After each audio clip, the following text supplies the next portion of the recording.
Hey guys, here's just a quick heads up to the heads up. Because if you think when you start listening to this, have I heard this before? Well, you have if you listen to one of the other FMQs about getting off your bum and doing something. And in fact, I'd forgotten that I'd actually done that FMQ about that particular subject when I did this longer podcast. So I do repeat a little bit, but I go into so much more detail of how we can take responsibility and get the things that we want, okay? So go with it, because there's a lot more stuff here that I think you'll really enjoy. So now you can listen to the other heads up.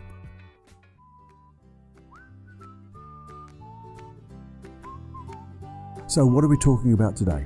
Here's your heads up to this long podcast. I think it's quite long. It's all about listening to somebody who was not taking responsibility for their life.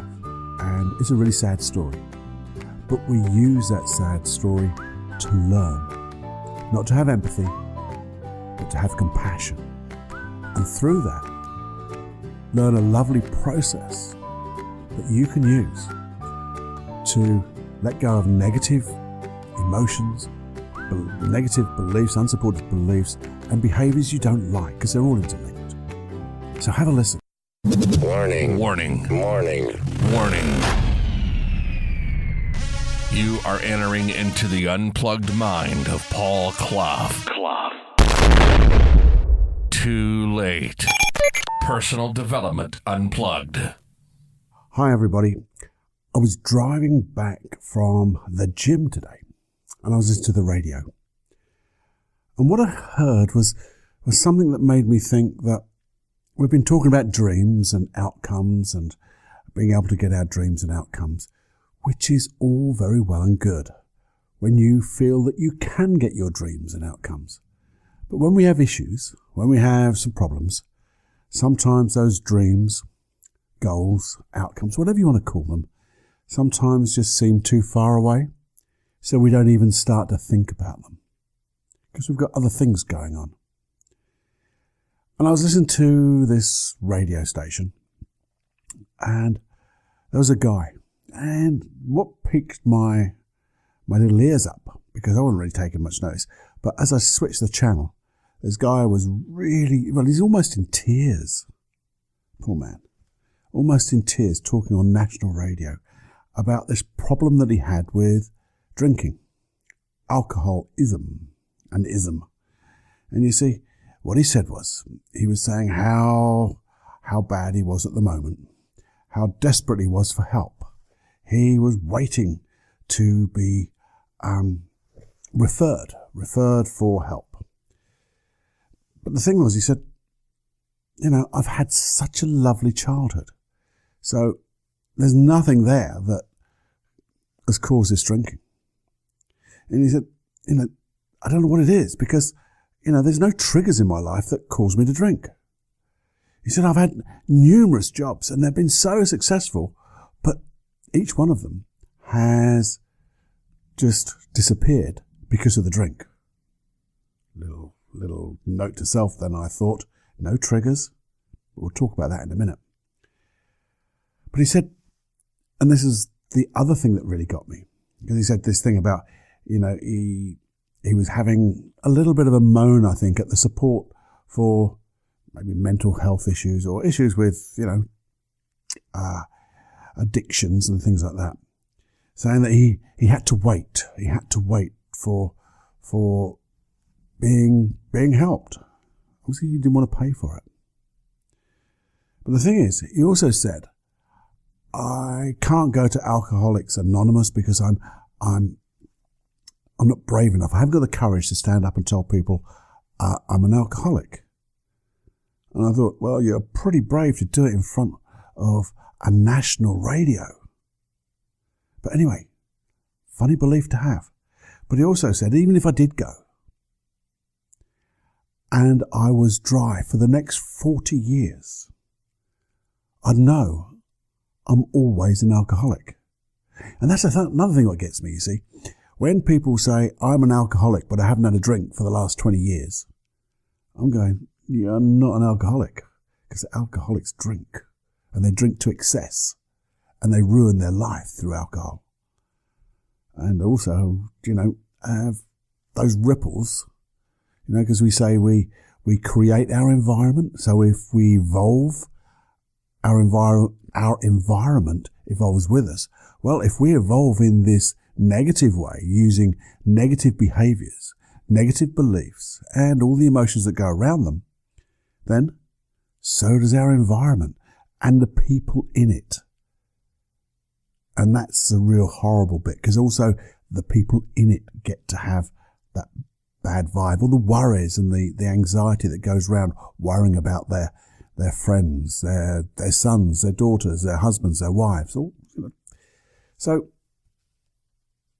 I just didn't get that, because that's a weird belief to have. And I couldn't see it as being the most supportive belief. Because if you really think I'm an alcoholic, what do we talk about beliefs when we talk about I am? It's identity level. And no, you're not an alcoholic. One of the behaviors I have is I drink too much and I don't know when to stop. And I haven't done anything about it. Now, let's have a look at this a little bit deeper. You see, a lot of people would have probably thought to themselves, and this is where I'm going to get, you might think I'm not being as kind as I ought to be. Because some people might say, that's so sad. Because he did sound really sad. And he sounded very honest. And the thing is, why is it sad? What, because he's an alcoholic? No, I don't think that's sad. I think the effects of alcoholism is sad. But also, destroying all his successful works. And probably his health and the friends around him. Is that sad? Maybe, but not in my view at the moment. That's not the sad thing about that story. And now you're probably thinking, well, I don't know where you're going with this, Paul, because you seem to be quite a compassionate person. But the thing is, that's not compassion when you think it's sad, because you feel the feelings of that person. That's empathy. And I don't think he needs other people to feel his pain, just to know he's in pain. Because you could just tell by his story, he was in pain. His voice told you he was in pain. You didn't have to go there and feel it. You didn't have to imagine what it'd be like to have, umpteen successful jobs and then, drink spoiling those jobs and whatever else is happening to his family and his social life and his body and his health and his mind. That's, well, you see, what for me is the real sad thing is, he didn't see those triggers. Because something in those successful jobs, I would imagine, there's a trigger there somewhere. Because just off the top of your head, without going into, we didn't talk to the guy, but any reasonable therapist would have said, hang on a minute, what's happening there? And you tease out the cause. Because the alcoholism is an effect. The self-sabotage of a successful career is an effect of a cause. And it could be, with a belief that, I'm not worthy of this success. Who am I to be better than my brother, my sister, my dad, my mum, or whoever? I'll get found out. All those real stuff. But real stuff that you can do. But, there's a cause to that. And when you look deeper into the cause, you can change it. And also, I think it's sad that belief, the belief that he's an alcoholic for the rest of his life, I don't think that's very supportive. And I think it's really sad that someone would have that belief. And a belief that is going to carry on for the rest of their life. So, what do you think we ought to do when we have that type of thing? You see, as I said, I don't think he needs empathy, which is what the radio and the way he talked was crying out for. Empathy. He wanted compassion, support to change his behaviours, because that's what blooming alcoholism, you can never say that word, is. It's, if you view it as just simply a behaviour, an effect of something, then you can change behaviours. If there's a belief there, you can change beliefs. We know in an instant. What we need to do is understand maybe his model of the world. Because that's what we do when in the therapy room. It's no good saying, well, you're telling me all this stuff and that's stupid. You're stupid. That's not really, there's nowhere. But I want to be in your model of the world so I can understand what you're thinking, the way you trigger off these behaviors, the thoughts in your mind, the pictures that you make, the words that you say to yourself, the process of doing what you do. That's your model of the world. Because when we understand the model of the world, we can then find out what those triggers are, what the causes are. The co-originator or developer of NLP, Neuro-Linguistic Programming, Richard Bandler, this was one of his fortes. And this is the thing, fortes, what a wonderful word. Sorry, I distracted myself. But that was one of his fortes, getting inside other people's model of the world, his clients' model of the world, such that, mentioned a little while ago, no one told him that you can't hypnotize a schizophrenic, if that's the word, someone with schizophrenia. But he did. And he does a wonderful video of the work that he did with this guy.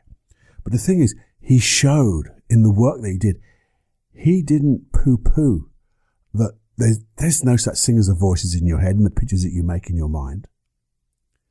I mean, this guy had, I don't know if anybody remembers this, there was a program on the telly called Little House on the Prairie. And there was a lovely little girl called Mary. I mean, everyone was lovely in the Little House on the Prairie. There were lovely, lovely people and everything was lovely. But the thing was, in this guy's head, Mary was telling him to do some horrible things. And the telly, he'd have a telly with all these horrible pictures on. Now, you could say that's stupid because Mary's not in your head. Those pictures of those television screens are not in your head. But Richard Bandler got inside that model of the world and said, hey, you got a television in your head? What are the channels? Why are you watching that channel when you can watch pay-per-view for nothing? You can watch sports, you can watch films, you can go to anywhere you like with that TV. Because you've got the controller. You can turn down the volume, just like you can turn down the volume of Mary's voice.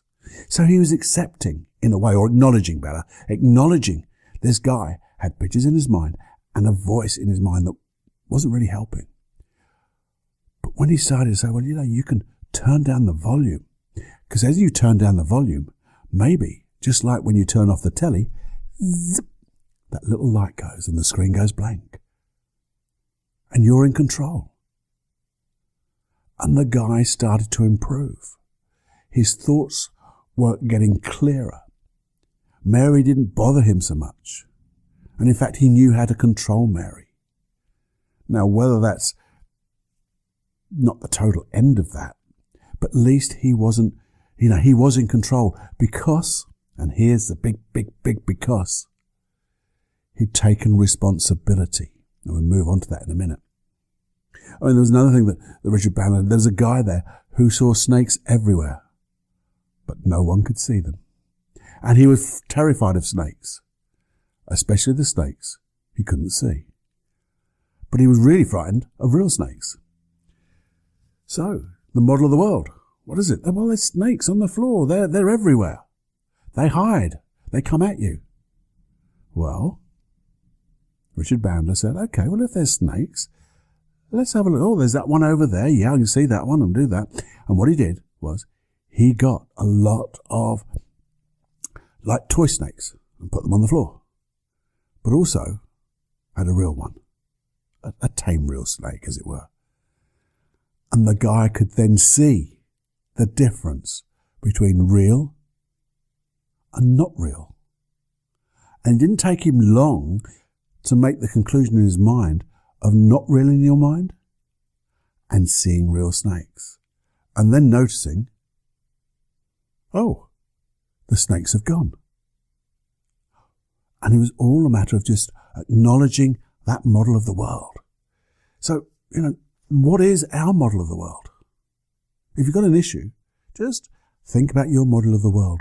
What are you believing at the moment? What are you seeing? What are you, how do you represent it? And is it how you want it to be represented? Could you have it differently? How would you have it differently?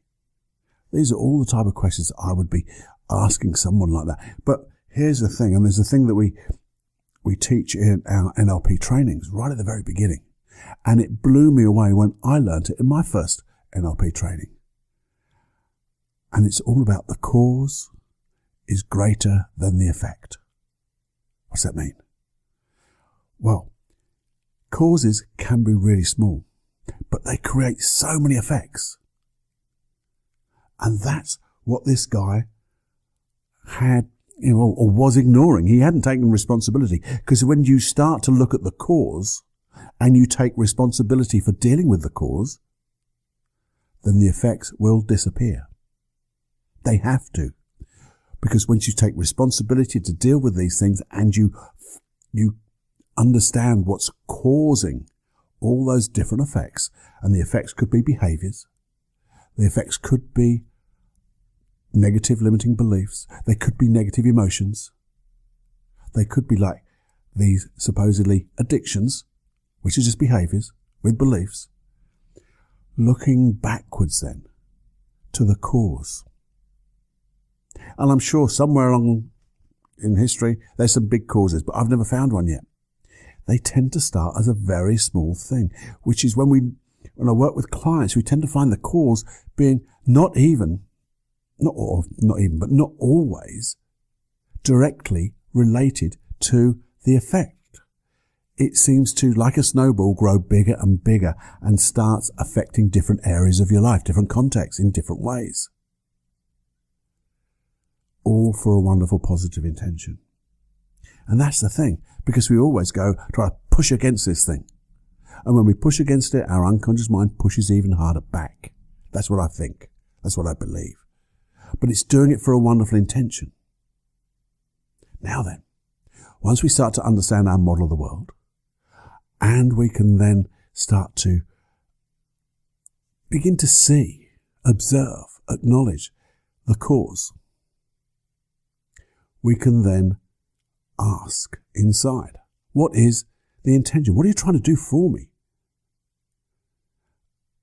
And once you find that positive intention, you'll notice that the behaviors, the beliefs, the negative emotions, probably one time, but I think they would, not probably, the very first time, they were the only things that your unconscious mind could do with the wisdom it had way back then.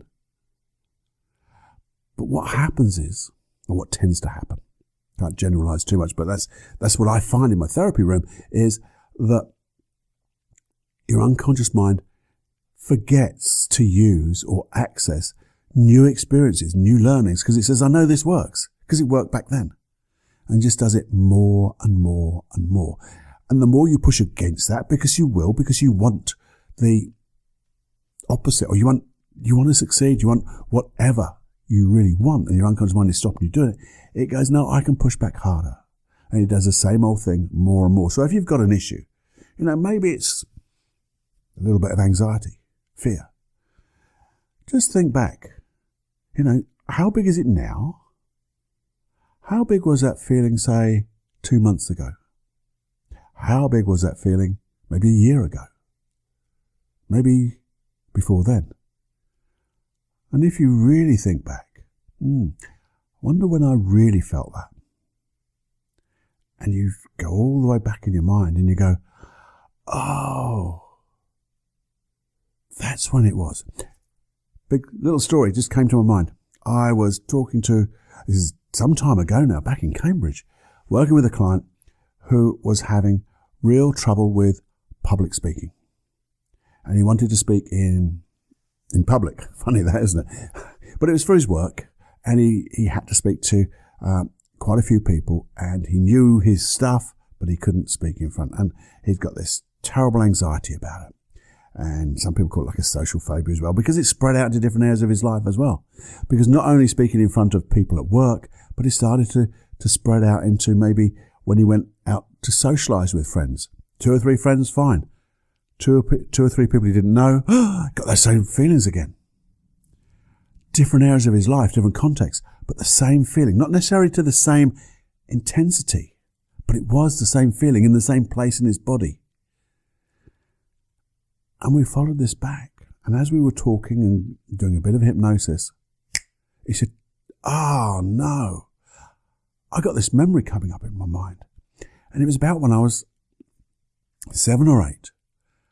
And it was at church. I used to love going to church. So I really did love it. But then they wanted people for the choir. So they made me stand up on top of a table, because I wasn't very big, in front of everybody, and asked me to sing. And I couldn't sing.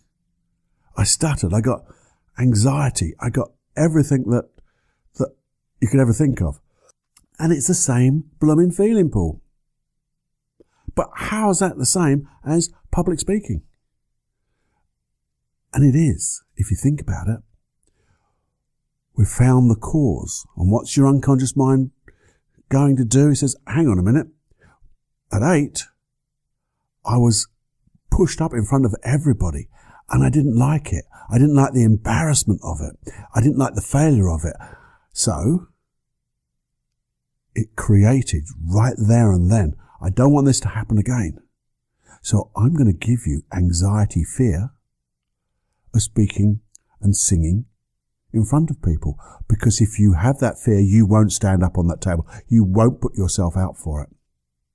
And therefore, you'll never be embarrassed. And then I'll give you a belief maybe that I'm not good enough. I'll get found out. Something like that. So you put those two together, that anxiety, that fear, negative belief. He would not go near anybody for speaking. And he was never, ever embarrassed about it. But the thing was, now, at work, he was getting embarrassed about the fear, because he knew he had to public speak to his colleagues, speak to meetings. And he could. And he knew if he did it with his, say, the correct resources, such as competence, confidence, maybe a little bit of calmness, assertiveness, whichever he felt was right for him, he could do it and feel good and feel safe and would never be embarrassed. In fact, it was more embarrassing now trying to dodge the issue. So you can see now there's a conflict. Unconscious mind wants to stop you to be embarrassed, and there it is, embarrassing at the same time. And as soon as we found that, the unconscious mind went, well, that was me going, But it was as if the unconscious mind said, where are the resources now that would allow me to do this and never feel embarrassed, never feel afraid? And with a bit of hypnosis, he went and found the right resources. And because of that, we changed the belief. The belief just disappeared of I'm not good enough, because he knew that he was. And because of those changes, he could then start visualizing speaking in front of people. He could start preparing, because his preparation for speaking was basically destroyed because of his nerves, his anxiety. But now, because he was clear and had the confidence and competence, he could prepare those speeches, those whatever it was he was going to do. But he could do it with confidence and look forward to it. And that's what he started doing, looking forward to it. And the big thing was he also took responsibility to come and see me, to change. And then he made those changes. Because working with a therapist is not a do-to thing. It's a do-with. Like a guide, but you have to work as a client. You really do have to put the work in. But when you put the work in, I'm prepared to do whatever it takes type work, man, the success you get out of it, the changes you get. So anyway, coming back to this, taking responsibility. Now, if you've got something which is a big issue, I always say, one-to-one therapy is the way forward. Get someone to guide you. Someone to guide you who can do it quickly and easily and comfortably. You know what I say? Someone with NLP hypnosis and a timeline therapy background. I'm sure there's other skills, but they're the ones I know, and I know they really work. And when you get someone who's really good that way and they say they're going to help you and they can help you, although there's never any guarantees in that, I just think you're going to get what you want because you feel comfortable with them. But if not, if it's a small issue, maybe get old Jenny Journal out and start looking. Well, what contexts are these all in? Because you'll find there's more context. So just write them down. And then notice as you think of each one, that feeling, the feeling you get, that negative feeling. And maybe write down what negative behaviors go with it.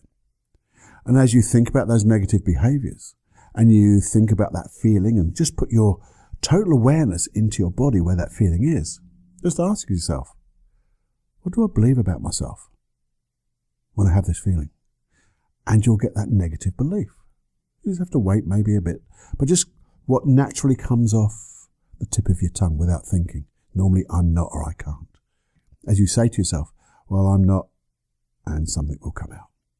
There you go. So now you can start to think about looking at if there's that negative belief is there. You can start looking at alternatives, things that can prove that belief not to be so. So times in your life when you've been the opposite and you've been totally the opposite. And when you've been totally the opposite, belief has got to waver. And the other thing is, you might just ask then, when you really understand that, just ask inside, what's the intention? What are you trying to do for me? And if you haven't got it consciously, it'll come as an intuition, I'm sure. And a bit like that guy trying to stop you from embarrassment and failure. But in fact, you see the conflict then. Well, actually, it's more embarrassing now. I'm feeling embarrassed. I'm feeling like a failure when you're trying to help me stop being a failure. How can I do this differently and still keep the intention? And then you've only got to say, well, what resources do I need? What resources, if I had them, would make it so I wouldn't, for that guy, wouldn't be a failure, that I wouldn't be embarrassed. And it was like, well, if I prepare properly, and if I put myself in the right state, oh, we've done that before. And if I put the intention in, oh, we've done that before. You've got all the tools here. You've got the tools in the podcasts, and you've got the tools in the hypnosis section of paulcloughonline.com/podcast. Here you are, banging on again. But it's all there for you. In fact, finding that intention is, I think, hashtag 87.1. So if you go to the podcast 87 and then go to the hypnosis track 87.1, start to get the intention. We've got them all there. Setting your state, setting your outcome, changing your state, finding resort. There's so much here. And I think, hopefully you get it now that any issue can change. Because you think, I wrote some notes about this, because believe it or not, I do make notes. But the meta description is like the covert thing that I wanted to put across. And as always, when I write a covert thing, I always tell you what it is. What it is, you have the control to change. All you have to do is decide. And once you decide, you do whatever it takes and follow maybe this process. You will change. And you'll start to become the person you want to be. And guess what? You start to evolve, and as you evolve, your environment with everyone in it evolves. You become supersonically lucky. You have coincidences coming out your bottom, and serendipity is around your life, and the opportunities just fall into your lap. It's as if the law of attraction is just working for you. Oh, because it does, and it is. That's if you believe in the law of attraction. Wow, I think I have gone on ages and ages and ages, but it all started from listening to one guy and me thinking, I bet there's so many people who will listen to that and think that's sad. And it was, and it is. But let's use that to change the way you feel. And it doesn't have to be big issues. Just look at little things, little feelings that you don't want. Because if they're negative, you don't need them. Because any negative feeling is trying to do something for you, but let's get it another way. With a positive feeling, a positive belief and positive behaviours. Go to the cause, notice the effects. Or notice the effects, come back to the cause, change. Just notice the intention. Keep the intention. Find the change. There you go, boys and girls. That's me rattling on forever. I really hope you enjoyed this. If you know anybody who's got a few issues, I'd love you to share this. If you would. I know time is so precious, but if you just got a moment or two that you could share this with your loved ones or someone you think may need it. Maybe not now, maybe in the future. If you enjoyed the podcast, share it with your friends, if you would. I know it takes a bit of time, but it's the way that we can really increase this community and, more importantly, change the world that we live in by getting people to change themselves and creating this wonderful environment. So if you could do that, that would be brilliant. Go to paulcloughonline.com/podcast. There's all the hypnosis tracks there. And the thing is, what I've said is, yes, there's some money back guarantees on the other programs. But if you're a member of this hypnosis track thing, then I extend the guarantee to right to the very end of the course. It's yours. So you've got no worries of dipping in, trying it. Supreme Inner Confidence. Free Your Life of Anxiety. Brilliant courses, I think. I really do. They'll make a difference to your life. And now you've got being part of this community, you can have that full guarantee. Nothing to lose now, other than anxiety, fear, low self-esteem, and lack of confidence. They're the only things you can lose. Not bad, eh? Have more fun than you can stand. Live with passion pulsing through your veins and enjoy every heartbeat. There is a little outro. Going to repeat a little bit what I just said now. Have a listen. Reinforce it. Okay? Speak to you real soon. Bye-bye now. Okay, guys, just before you go, I know time is such a precious commodity, and sometimes we ask you to share so many different things. Share your learnings, share your thoughts. But I'd really like, if you do have some time, if you could share this podcast, maybe your favorite podcast, to one friend, a person who you think needs it, or all your friends. That would be a huge compliment if you could share this. And you'll never know how far the ripples of change go and you don't. And it could make the whole difference to one person and you wouldn't know it, but you would.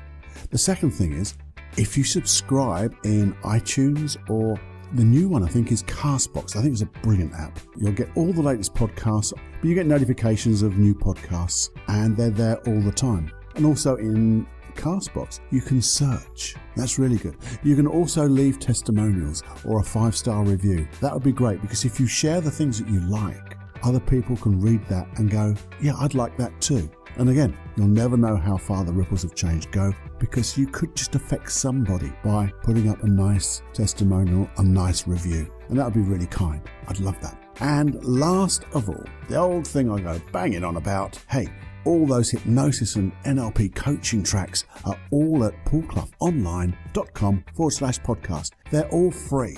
They'll always be free and they're downloadable. And I'm adding to them at least once a month, sometimes twice. And you might get surprises along the way.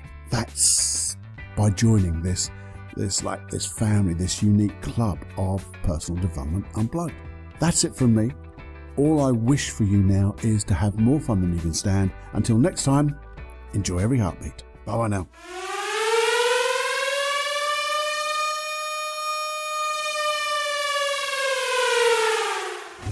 Warning, you are now leaving the unplugged mind of Paul Clough. It's time to fly on your own. Be brave, my friend. Personal Development Unplugged.